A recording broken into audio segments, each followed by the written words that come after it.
नमस्कार दर्शक बंधु एबे सुभद्रा योजना को लेकिन आसूची आउ एक बड़ अपडेट। जदि आपण माने सुभद्रा योजना रे ए पर्यंत पंजीकरण करना तेबे आपण मानक पई आसिला आउ एक बड़ अपडेट। कौन रही अपडेट वीडियो रे पूरा डिटेल्स रे जानिबा, सेति वीडियोटी को शेष पर्यंत देखिए, पूरा डिटेल्स रे जानि पारिबे। ता सहित चैनल रे नुआ करी विजिट करथिले वीडियोटी को लाइक करनेबे, चैनल को सब्सक्राइब करनथिले एबे ही सब्सक्राइब करिकि पाखरे थिबा घंटी चिन्ह को ऑल रे सिलेक्ट करिकि रखिबे, जाकि हमर प्रत्येक वीडियोर नोटिफिकेशन आपण माने सर्वप्रथमे पाई पारिबे। जानि रखंतु दर्शक बंधु, सुभद्रा नुआ पंजीकरण पई आज होची शेष तारीख। योग्य विवेचित हिताधिकारी को मिलिबो डबल किस्ती। एप्रिल 1 रु चलिथिबा सुभद्रा नूतन पंजीकरण प्रक्रिया आज शेष हेबो। जो माने कौनसी कारणरू आवेदन करि पारि नाहंती सेमाने केवल सुभद्रा पोर्टाल माध्यम रे नूतन आवेदन करि पारिबे।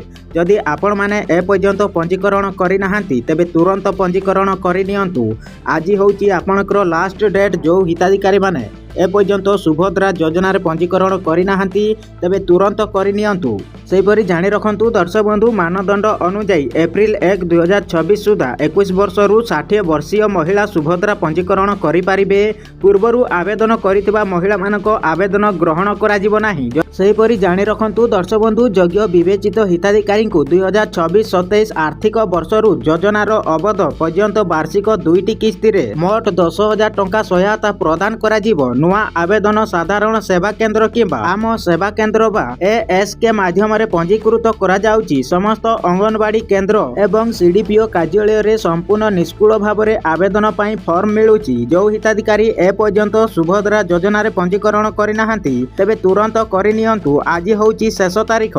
सेपरि जानि रखंतु दर्शक बंधु, जो हिताधिकारी पूर्वरु किस्ती टंका पाई आसुचंती सेमानक अकाउंट को सुभद्रा चतुर्थ पर्याय किस्ती रे किस्ती टंका अटकी जाइची तेबे तुरंत आपणकर बैंक अकाउंट सहित आधार कार्ड लिंक करि नियंतु। एनपीसीआई डीबीटी एक्टिव रहिबा निहाती आवश्यक, नचे सुभद्रा रो पंचम किस्ती रे किस्ती टंका पाई पारिबेनी। सेपरि जानि रखंतु दर्शक बंधु, जो हिताधिकारी सुभद्रा रो चतुर्थ पर्याय किस्ती रे किस्ती टंका पाई नथिले एका बेले पंचम किस्ती रे 2टी किस्ती रो किस्ती टंका पाई पारिबे, अर्थात 10,000 टंका पाई पारिबे। सेपरि जानि रखंतु, जो हिताधिकारी नुआ करी आवेदन करिथिले सेमानकु मध्य एका बेले 2टी किस्ती रो किस्ती मिलिबो, सेमाने मध्य 10,000 टंका पाई पारिबे।